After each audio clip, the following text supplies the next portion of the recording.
Dear Diary, it's Grace. There's something I've carried for years that felt heavier than heartbreak, heavier than rejection, heavier than even pain itself. It was silence.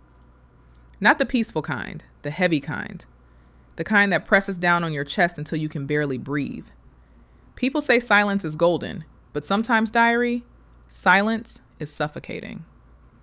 I became an expert at silence.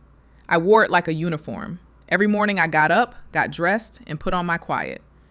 When people asked how I was doing, my mouth already knew the script. I'm fine. I must have said those two words 1,000 times, even when I was anything but fine. And you know what? People believed me. They believed the smile. They believed the nod. They believed the laugh I learned how to rehearse.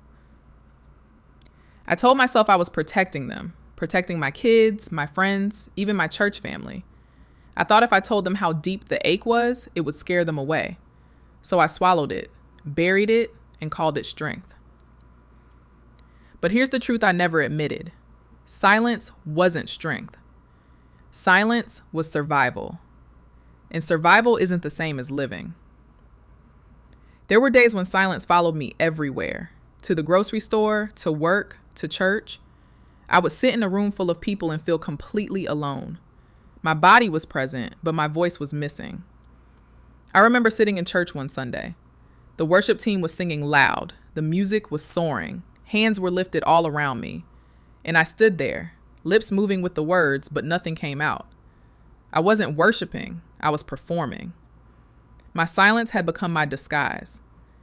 And afterward, someone smiled at me and said, "You look so strong." I smiled back and said, "Thank you." But inside I was screaming, "I'm not strong. I'm drowning. Can't anyone hear me?" The weight of silence is that it convinces you no one will ever care enough to notice. And the longer you carry it, the heavier it gets. I used to think silence meant control. If I didn't say anything, I couldn't be judged. If I didn't cry, no one could call me weak. If I didn't speak, I couldn't be rejected. But silence has a way of turning into loneliness. And loneliness becomes its own kind of prison. There were nights I laid in bed, my mind racing, my chest tight with words I couldn't say. I wanted to cry out, but the fear of being misunderstood kept me quiet. So I turned the volume down on my own soul. I convinced myself no one would understand. Not my family, not my friends, not even God. And that's the part that broke me the most. Believing that even God was silent. That my prayers were bouncing off the ceiling. That his answer to my pain was nothing but quiet.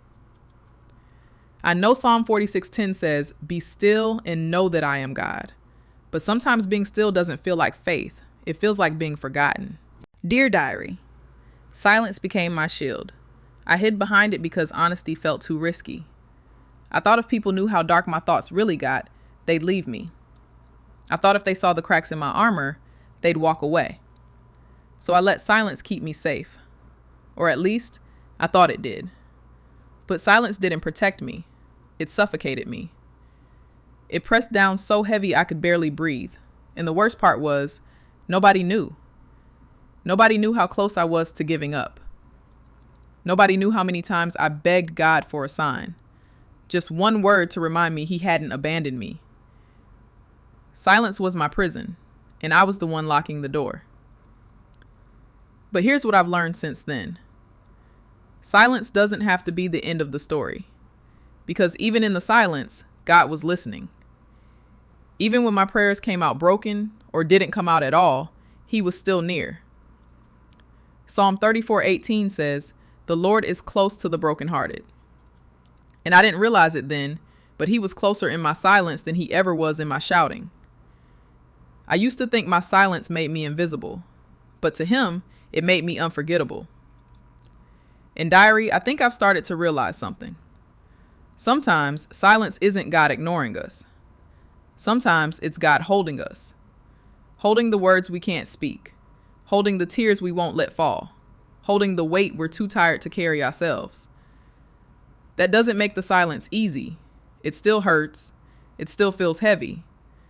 But maybe silence isn't proof of absence. It's proof of presence in a way I couldn't understand back then. Dear Diary, I still wrestle with silence. Some days I still say I'm fine when I'm not. Some days I still keep the mask on longer than I should. But I'm learning that silence can't heal me. Tonight, I'm choosing honesty over hiding, even if my voice shakes, even if the words come out messy. The weight of silence almost crushed me, but breaking it, even here in these pages, is the first step toward freedom. Until the next page, it's grace.